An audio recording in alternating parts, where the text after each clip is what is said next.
pilot being filmed. Are you filming? It's a family outing. A proud pilot taking his kids on their first trip abroad. But in just a few minutes, their vacation will turn into a terrifying fight for their lives.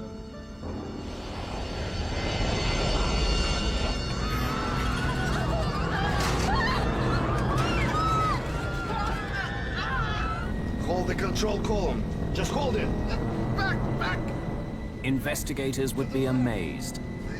How did a 15-year-old kid end up in the pilot's seat, flying a brand new passenger aircraft? 3,000?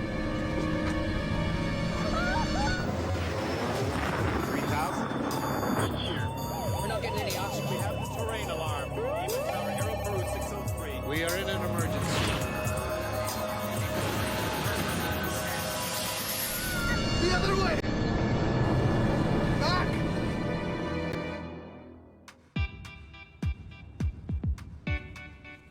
March the 22nd, 1994, Moscow.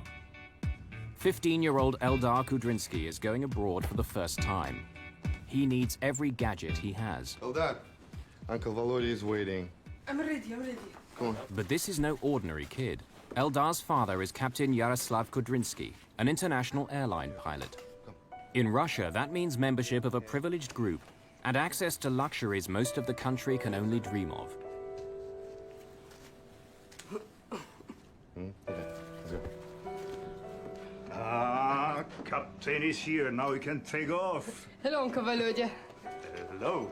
Aeroflot allows pilots' families to travel once a year at a discount. So Captain Kudrinsky is taking his children on a 4-day holiday to Hong Kong. Mom, it won't all fit. Anybody would think we're going for a year. Where is your daughter? Listen to the music in a car. By the time they're our age, these kids are going to be deaf. What? Deaf. Pardon? Captain Vladimir Makarov, Volodya to his friends, is an Aeroflot pilot too. He's also going to Hong Kong on holiday and will be keeping an eye on the kids during the flight. Mrs. Kudrinsky is only going as far as the airport to see them off. Eldar, Yana, promise you'll call as soon as you get there. Volodya, you will make them call me? Yeah. We'll call as soon as we can, okay? Come on, come on, come on.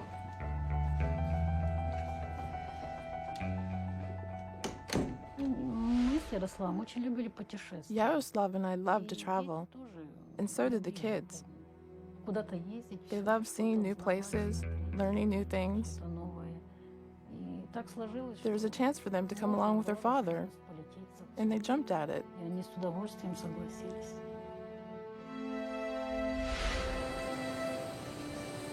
Eldar and Yana aren't the only ones boarding Flight 593. Most of the 63 passengers are businessmen from Hong Kong and Taiwan, looking for opportunities in the new Russia. Others, like Adrian DeVille, have come from London, flying Aeroflot because it offers a cheap connection to Asia. He's the manager of a camera shop in northern England and has a passion for aircraft. In fact, he's going on a 2-week holiday to Hong Kong to photograph the new airport they've just built. He'd go as far as he could. If he thought there was a good airport somewhere in the world, he'd try his best to get to that airport just to go and make some nice photographs.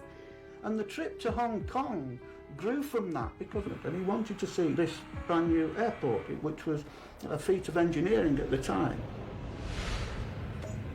Mark Newport is a British sports promoter who lives in Hong Kong. Mark was in the army, was in the forces, and he went to Hong Kong and he just loved it, and got married out there. Chose an Aeroflot. I'd never heard of it until then, because it was just a cheap flight home. In 1994, Russia is in a state of great change. 3 years earlier, the old Soviet Union finally collapsed. A new Russia is bursting out from behind the torn Iron Curtain. Its people want the freedoms of the West, the lifestyle, the international travel. But Russia's state-owned airline, Aeroflot, is getting a makeover too. They struggle to buy 5 new aircraft from the company Airbus Industry. the $70 million state-of-the-art Airbus A310-300. Though it seats fewer than 200 passengers, it can fly 3 times further than any of Russia's biggest passenger aircraft. The A310 is a fully automated aircraft equipped with sophisticated fail-safe systems. Aeroflot hopes it will help improve the company's checkered safety reputation. Anytime there is a national carrier supported by their particular government, if that government is in turmoil, whether it's financially or political turmoil, it affects everything that's associated with that core government.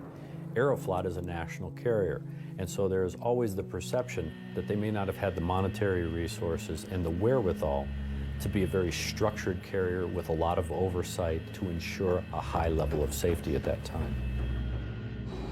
Aeroflot has created a new, prestigious division around the Airbus fleet, Russian International Airlines. Pilots wear special uniforms, they fly state-of-the-art planes, and travel to the world's top destinations. RIA represents a new, modern Russia to the world. After collapse of the Soviet Union, Aeroflot, still controlled by government, was forced to look for profits and develop a network which would be commercially justified. For Russia's premier airline, Aeroflot handpicks an elite corps of first-class pilots. Each of them has thousands of hours of flying time, impeccable safety records, and fluent English. They're given special training by the manufacturers of the aircraft, Airbus Industry. The airline had around 3,000 pilots at that time. Only 16 men were to be sent to be trained first. Only the best of the best made it. Kudrinsky and I started working here at Sheremetyevo at the same time, and naturally we first got acquainted simply as neighbors. Then we found out we were both pilots. Later, we both trained for the A310. We studied together. I remember how hard it was for them to master it, because the technology was quite different. So they were working very hard, but they all got through it and started to fly.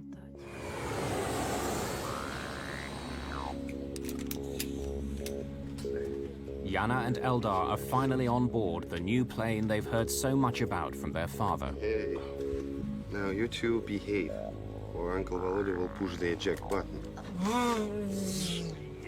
Kudrinsky has 900 hours of flying the A310 under his belt. I must go now, It was their first trip abroad, but naturally, they had come along with him on other trips within Russia. They were quite well traveled for their age.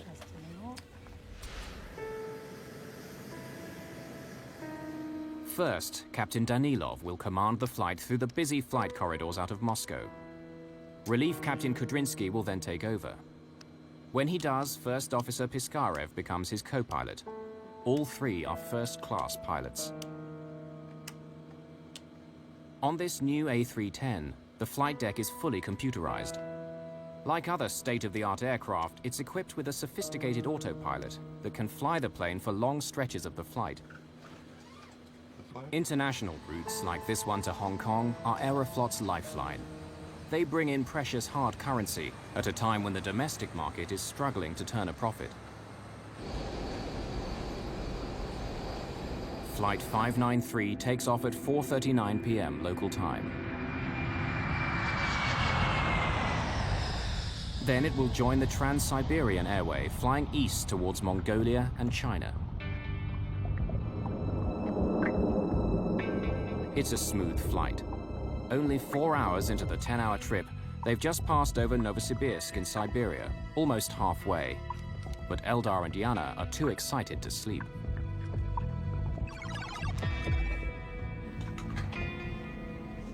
Having negotiated the busy airways out of Moscow, First Captain Danilov takes a rest break. He hands over control to Relief Captain Kudrinsky, who now becomes acting captain for the next leg of the journey. You have control. I have control.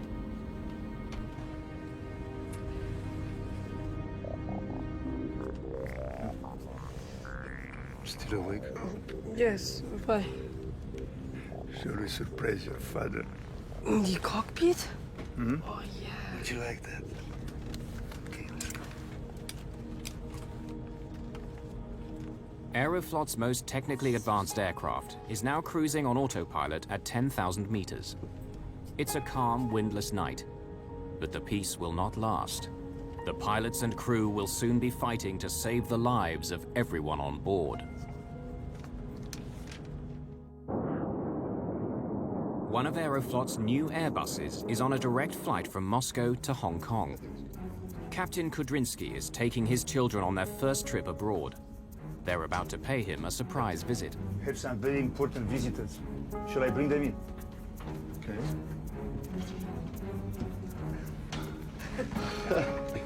Come on in. Oh, hi, Dad. This is First Officer Igor Vladimirovich Piskarev. Hello. So, what do you think of our new airplane? It's very nice. It's amazing. So it's quite different from our old Russian planes, huh? Daddy, what's that? Well, this is a flight computer. It flights the plane. It does everything automatically. Now, come and sit in my seat. Would you like to? Come on. It's a quiet flight. Many passengers are sleeping, unaware of what is taking place on the flight deck. Daddy, can I turn these? Yeah. Now, Anna, would you like to pilot the plane? No. Put your hands on the control column. Come on, go on. But, you know, don't touch any buttons, okay? Especially this red one, autopilot switch.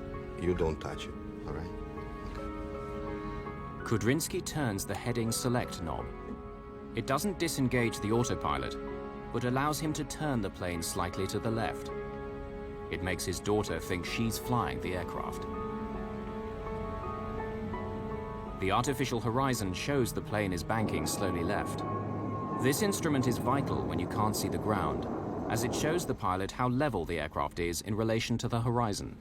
Oh, it was you. You turned the plane. Kudrinsky now puts the aircraft back onto its preset course, while First Officer Piskarev radios local air traffic control with their position. Novokuznets, this is SU-593, flight level 330, heading 105. Flight 593 is now over 3,200 kilometers east of Moscow, near the middle of Siberia. Sierra Uniform 593, Novokuznetsk, flight level 350, heading 105. Sierra Uniform 593, estimating Zakir at 1759. Now it's Eldar's turn at the wheel. He's been waiting a long time for this moment. Pilot being filmed? Are you filming? Yes, I am. Can I turn this? Yeah, but if you turn it to the left, where will the plane go? Left. Right. Look out to the left, watching for the ground when we're turning. Eldar finds the control column quite stiff. It seemed to move easily when his sister was doing it, so he tries harder. But he can't make the plane turn because the autopilot is keeping it on course. Is the plane turning? Suddenly, the column turns easily. Wait. Is the plane turning to the left? Yes, yes, it is. Set the horizon to normal for him. Once again, his father switches the heading select knob back to its original setting, ending the turn and Eldar's illusion of flying the plane. Captain Kudrinsky then selects navigation mode. It tells the autopilot to put the plane back on course to Hong Kong. Dad? But Eldar is still holding the wheel to the left. It's become stiff again. Can I go back to my seat? What for? You'll only go to sleep, and don't run in the first class. They will fire us. Eldar now turns his control column slightly to the right, enjoying his time at the controls. Well, I am going shopping on Temple Street. It's a famous market that only open at night.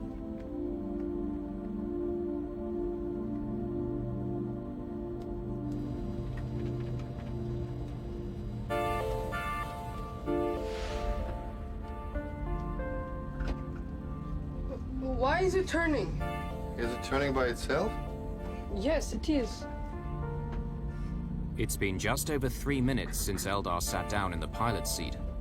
The plane is tilting sharply, a turn that's getting steeper every second. The plane seems to be turning by itself, but no one seems to know why. Some kind of zone? We've gone into a zone, a holding pattern. Have we? Of course we have.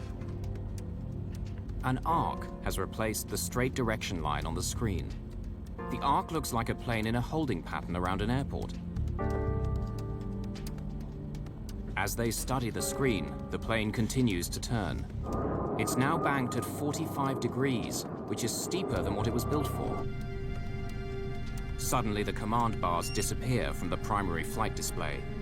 The crew no longer have any information about course or heading.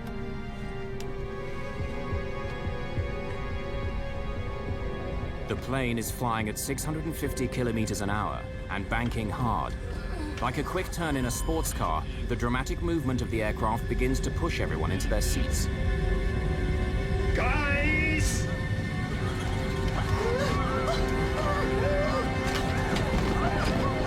The A310's autopilot works to keep the plane aloft.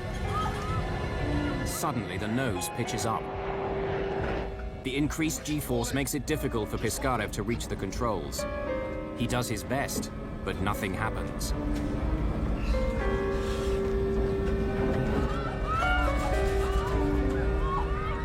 Piskarev's hard turn to the left has had no effect on the plane.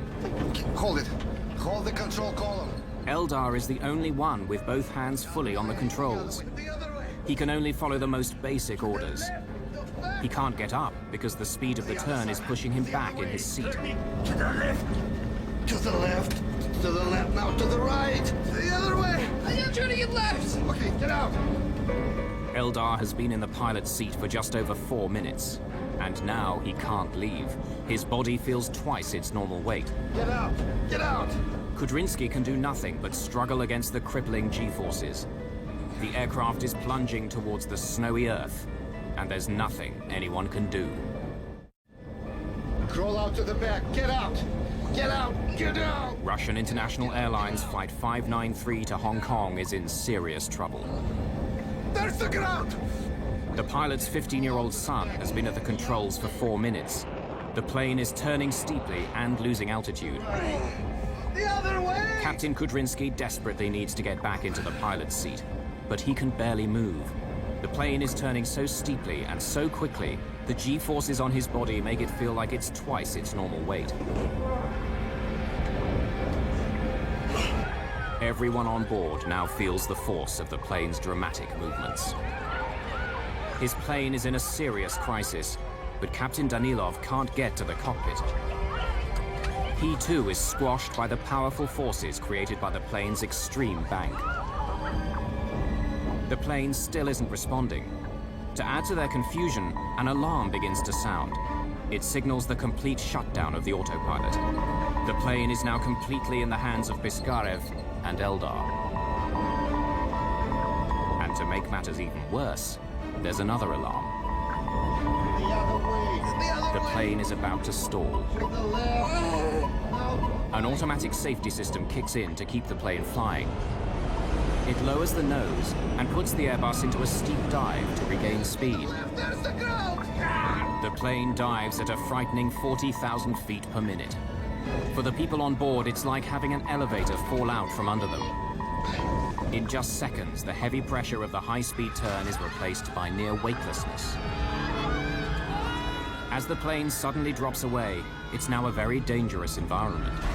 People and objects that are not secured will land anywhere once gravity returns. They'd been flying at 10,000 meters, but now they're falling fast. Unless they do something quickly, they will hit the ground in less than a minute. Piskarev pulls back on the control column as hard as he can to bring the Airbus out of the dive. The nose finally comes up, and the aircraft begins climbing quickly. Gravity now returns with a shock. As the plane climbs, the rapid acceleration pushes people down relentlessly. The dramatic change in speed makes everyone feel 4 times heavier than normal. Meanwhile, First Officer Piskarev is still trying to gain control of the aircraft. Just leave us too slow. Piskarev has pulled the aircraft out of the dive, but it's climbing too quickly.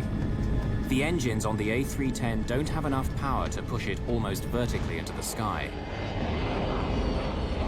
The airspeed drops dramatically. The plane strains to climb, but it's been pushed too far. As the force of the acceleration eases, Kudrinsky leaps into action. But Piskarev has stalled the plane. The nose drops into a corkscrew dive. Now the Airbus is twisting towards the ground from 6,000 meters at a breathtaking 70 meters a second. Full throttle! For the first time since the crisis began, captain and co-pilot can work together to save the plane. Full throttle, no? I got it, I have full throttle! Got it. Kudrinsky pumps the rudder, the vertical surface on the tail, to help break out of the spin. What's the speed? I don't see it. At last, the plane seems to be responding. Working the rudder, Kudrinsky has nearly stopped the corkscrew dive. Coming out. Coming out. Too much speed, ease back on throttle a bit. After a desperate struggle, the 2 pilots have managed to pull the plane out of its terrifying spin. They're starting to level out, but still not completely in control. We'll get out of this. Everything is fine. Easy. Pull backwards a little bit. In all the chaos of the past few minutes, the pilots don't know exactly how far they've fallen. Suddenly, they run out of time.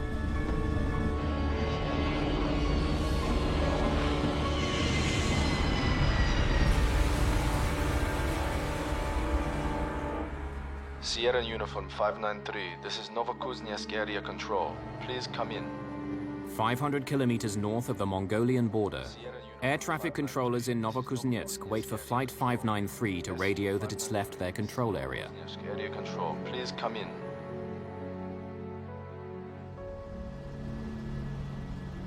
Less than 2 hours later, the first search party goes out to look for the Airbus in the frozen, rugged Siberian wilderness. They finally locate the remains of Flight 593 on a wooded hillside about 100 kilometers east of Novokuznetsk. It's soon clear there are no survivors among the 75 passengers and crew. This was a brand new aircraft, fitted with the latest technology. What could have brought it down? Why was there no warning, not even a distress signal? The Russian media are quick to speculate. Could it have been a terrorist bomb? When I was in Moscow, the news we had that it could have been a terrorist act, because we had terrorist acts on aircraft previously. We was completely unaware, other than that nobody had survived it.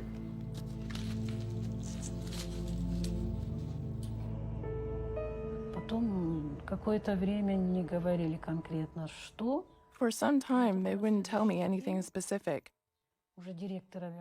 And only on the next day, the airline director told me there was no hope whatsoever. It was a horrible moment, of course. Horrible. It's hard to believe.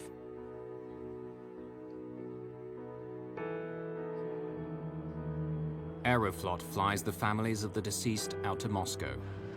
Among them is Brenda Clark, the mother of British passenger Mark Newport. We met my daughter-in-law there. They've told us, it's cordoned off, we can't go down there.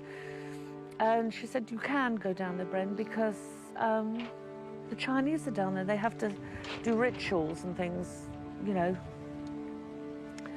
And so she said, they're down there. That's when I knew they'd lied to me and said that it's cordoned off. And that's when I told them, I want to go down, and if you don't take me down, then I thumb a lift. The authorities take them to where the plane crashed. Relatives of Chinese victims drop pieces of paper with messages written on them. Others throw flowers. Yeah, that was really moving. We had the flowers, they had the little, they wrote messages on, I think, on these pieces of paper, and they threw them out. It's lovely. Yeah. The Russians take the families to a morgue in a town near the crash site, where the recovered bodies are being held. Many are too badly mutilated to be identified. They ask the families to look at recovered items of clothing to help identify the bodies. Brenda Clark finds her son's family photographs. It sends a chill through her. For the first time, she knows for certain he was on the flight.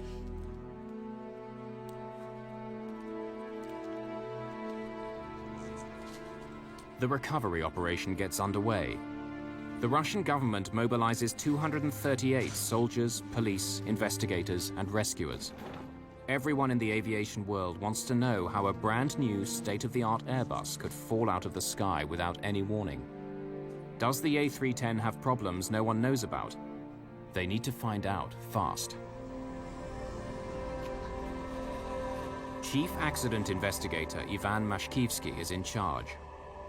The crash site itself offers few clues. The ones he does have are puzzling. Unbroken bottles of champagne, a flight attendant in an oxygen mask, and finally the body of at least one child thrown into the cockpit. The plane's digital flight data recorder indicates the engines were running when it hit the ground. He rules out engine failure. Mashkivsky needs the expertise of a man who knows the A310 well. Someone who can also recreate the fatal flight and find out what exactly went wrong. Vladimir Biryukov is an experienced test pilot and crash investigator at the Gromov Institute in Moscow. He's an expert on the A310 Airbus. Biryukov was directly involved in testing and certifying the aircraft prior to the Russians buying it. Because of the fate of this plane, the fate of this airline, my first reaction was shock. How could such a thing happen? All I knew was that the plane had crashed somewhere over Siberia. I remember spending a sleepless night, distraught, and trying to figure out what might have happened and what could have caused it. Yeah, come.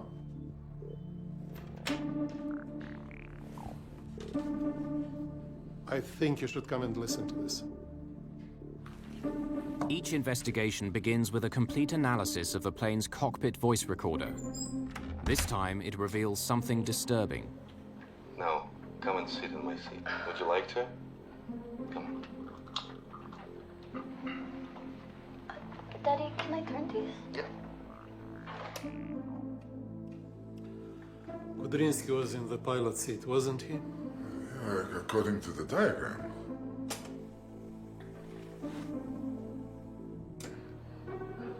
Can I turn this a bit? Yeah, but if you turn it to the left, where will the plane go? Left. Right. Look out. Again. Can I turn this a bit? Yeah, but if you turn it to the left, where will the plane go? 10 years ago, it wasn't unusual for people to be invited up to the cockpit. Of course, since 9/11, it's become a lot tighter, and you will find cockpit doors are locked generally throughout the flight. Every country sets its own rules as to who has the authority or the access to the cockpit. In some countries, it's up to the captain, so the captain can invite guests up to the cockpit. But to have them actually manipulating the controls of an airplane, regardless of whether they have people on it or not, the fact that this was allowed to occur is definitely an exception in the industry. Dad, can I go back to my seat? The two investigators are stunned by what they hear on the cockpit voice recorder. It's unbelievable. These two youngsters, the ones who we couldn't identify, they were not thrown into the cockpit by the crash. They were his kids. And they were flying the plane. The investigators are speechless. How could three experienced pilots allow children to fly a commercial airliner? They're about to learn something even worse. The children are only part of the problem. A little-known feature of the plane proved deadly. Why is it turning? Is it turning by itself? Turning to the left. The other way. The other way. To the left now, to the right. The other way. I am turning it left. Okay, get out. Get out! Get out!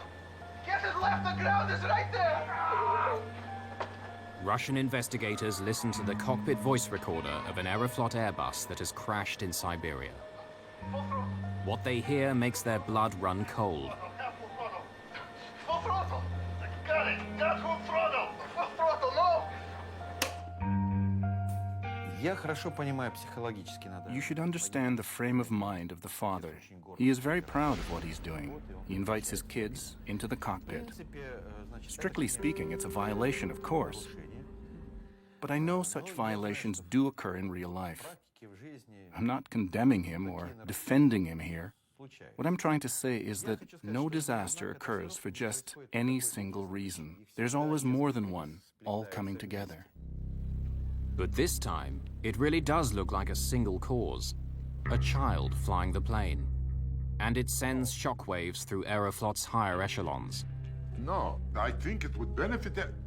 Investigators feel the pressure. The media has learned that Eldar was at the controls.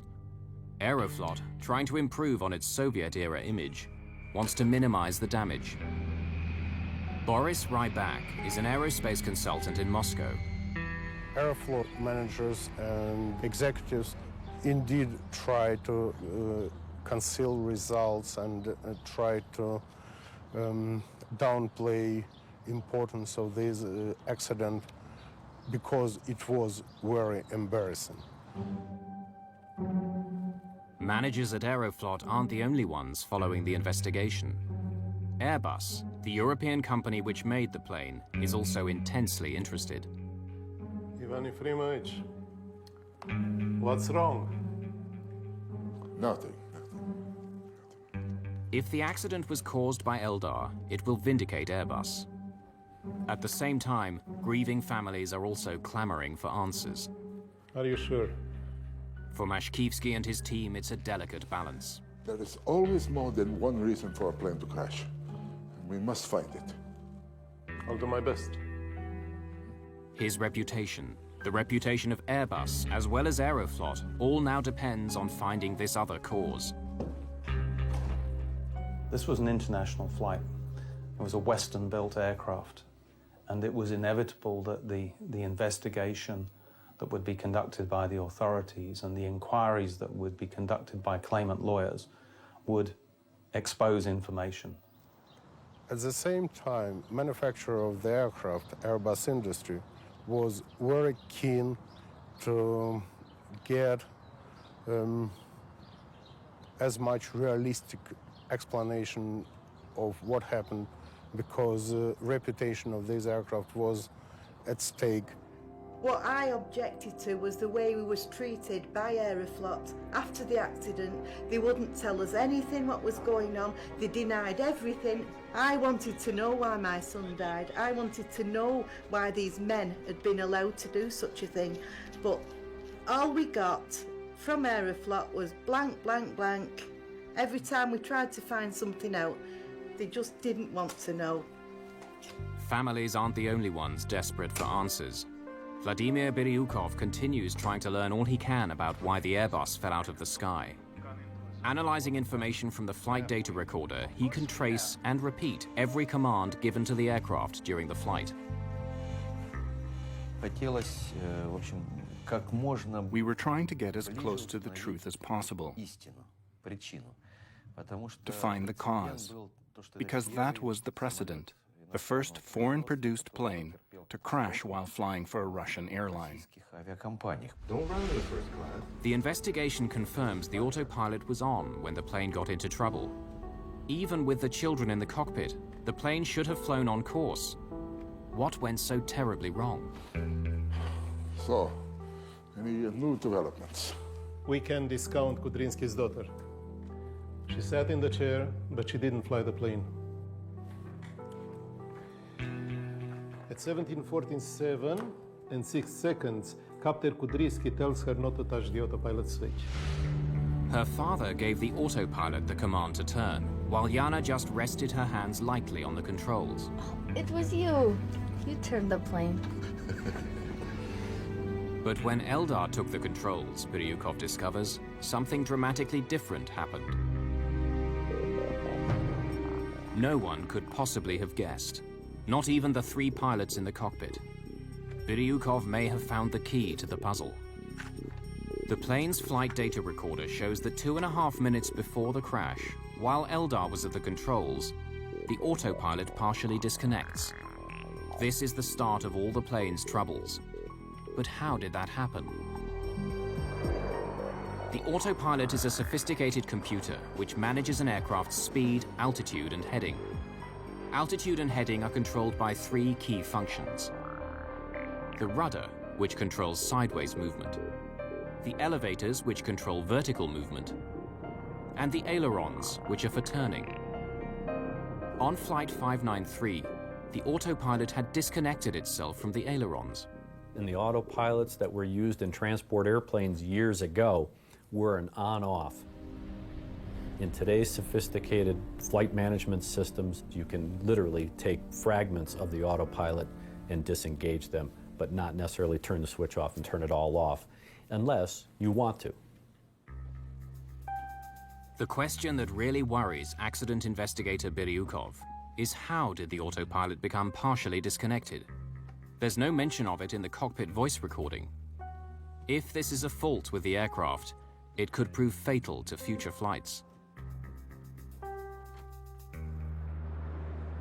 The only way to know for certain is to reconstruct the accident on a flight simulator at Airbus Industries headquarters in Toulouse, France. Biryukov's experience as a test pilot and his detailed knowledge of the A310 is crucial to the investigation. Using information from the flight data recorder, Biryukov reconstructs the events, beginning at the moment Captain Kudrynsky allows his son to sit at the controls. A co-pilot will help replicate Piskarev's actions.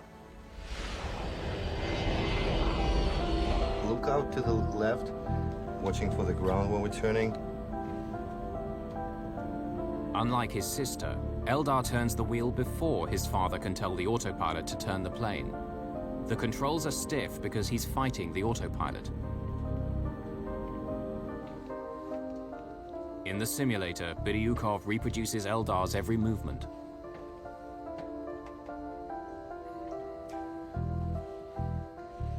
No, it's starting to go. Going. There. Hold it long enough and it disconnects. How long? 30 seconds.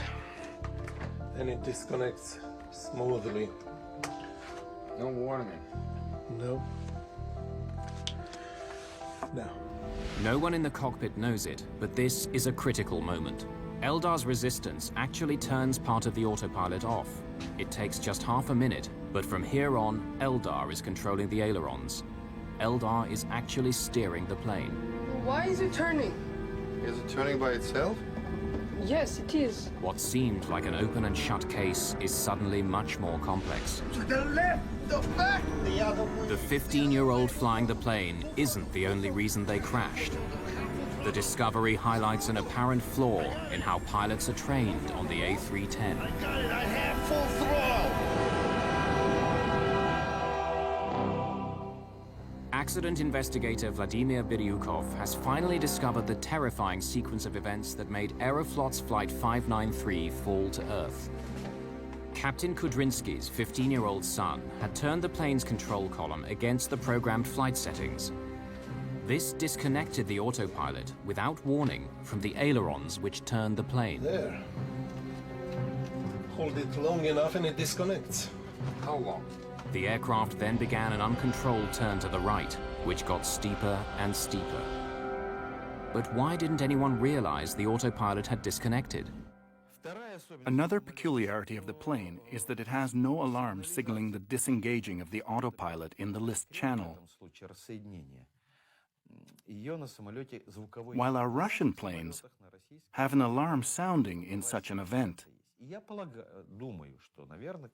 So I think that the captain allowed the boy to do it, irregular as it was, believing that even if the autopilot got disengaged, the crew would be alerted to the fact. The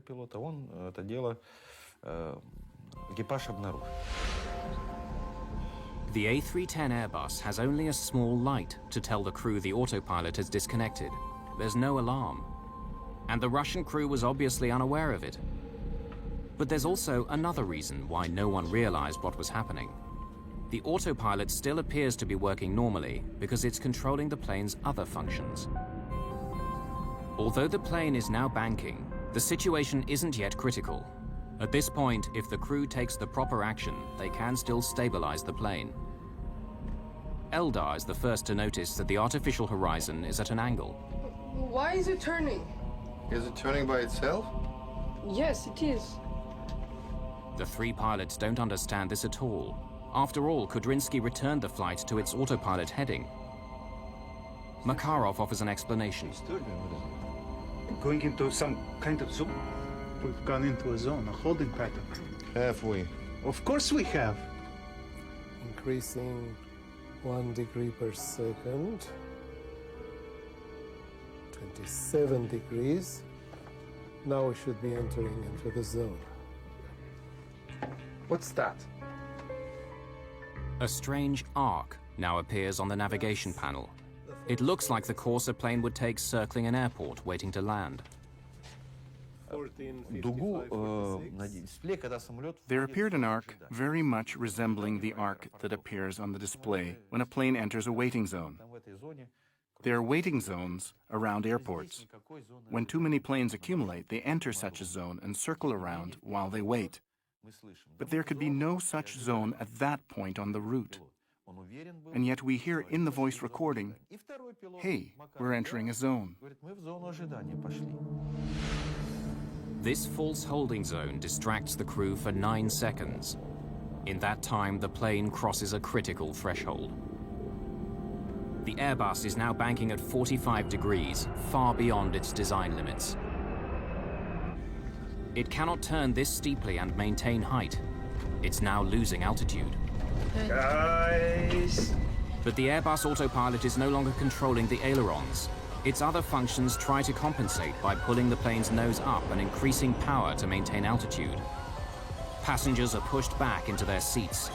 It's on the verge of stalling. It starts to shake like a leaf. Hold it! Just hold it! Part of the flight control panel now goes dark.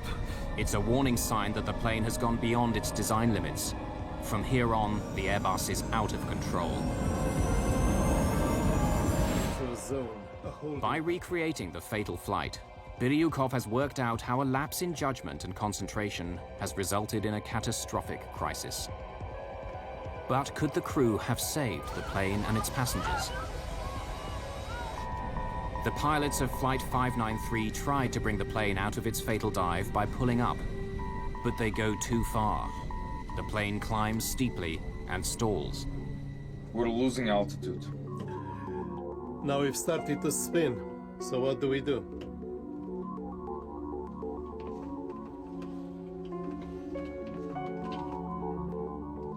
It's coming out of the corkscrew. Now we're leveling out. In a moment, we'll come out of the dive. All they had to do was let go. The plane has an inbuilt survival mechanism which won't allow it to stall, even at very low speed. But the pilot has to know that. But the situation is totally new to them, something they weren't accustomed to handling. a stressful and incomprehensible situation. It would have taken special skills to act correctly in such a difficult situation. It was not the crew's fault, but their misfortune, because if a person doesn't know how to do something, because he was never taught to, you can't really blame him.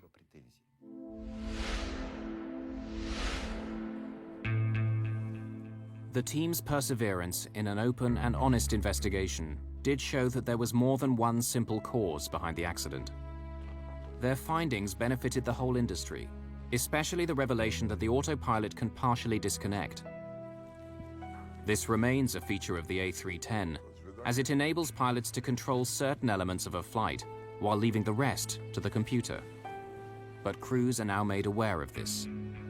Captain Kudrinski's misfortune is that it was triggered in a way that was unexpected and difficult to detect.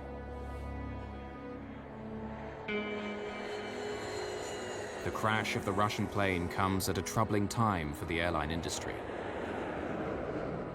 In 1994, the same year that Flight 593 went down, a series of crashes in the United States raised questions about how commercial pilots handle upsets, situations in which an aircraft finds itself in extreme flying conditions.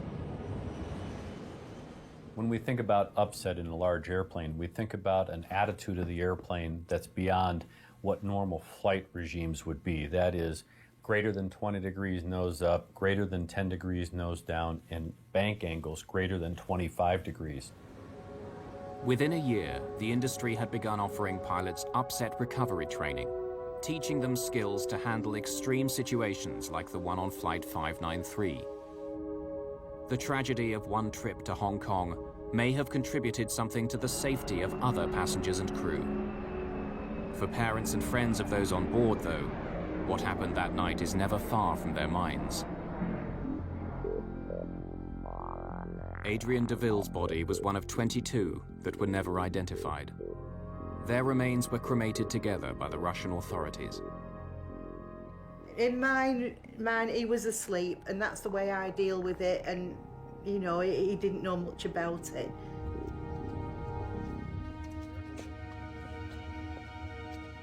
The crew of the Airbus are buried in Mitinskoye Cemetery in Moscow, in a hero's grave, next to the firefighters who died at the Chernobyl nuclear plant.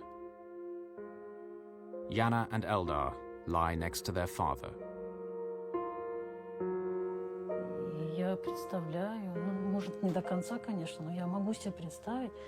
I can imagine the horror they experienced in their last moments.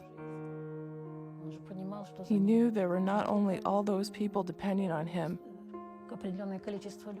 but also his own kids.